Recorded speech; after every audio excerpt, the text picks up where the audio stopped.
Hello everyone and welcome to my YouTube channel. Today we are going to discuss how to add the location on Google Map, which means if you want to simply add location of your business or anything like that on Google Maps, then how you gonna do that? First of all, you have to simply open the Google Maps, and after that what you have to do, you have to find the option of contribute, which is here showing as plus button here. Now if you want to simply add any location which is of your business or anything like that, you can simply click on add a place, and after that this kind of interface will be appear here, and Google is asking whether it is your business, and if it is your business you can select that option, and after that you have to simply provide some details of your business.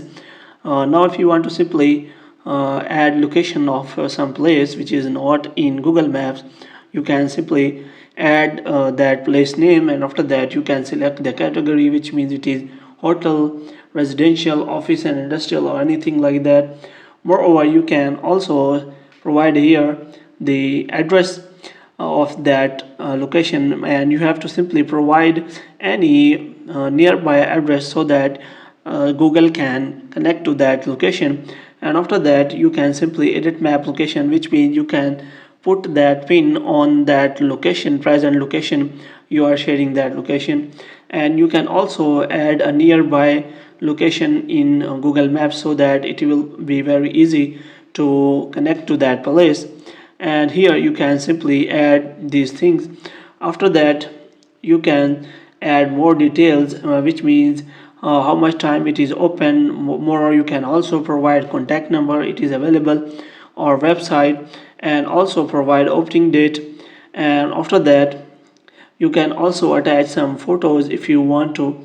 Moreover, you can, if you click on hours, then you can also select days when it is open or closed, and you can simply do all the settings here, whether it is your business or some kind of location you want to add. After doing all the things, you can simply click on save, and that location will be pinned on Google Maps, and it will be saved in Google Map, and it will be very helpful for anyone who uses Google Maps. Hope you have liked this video. If you want to get more videos like these, you can subscribe our channel.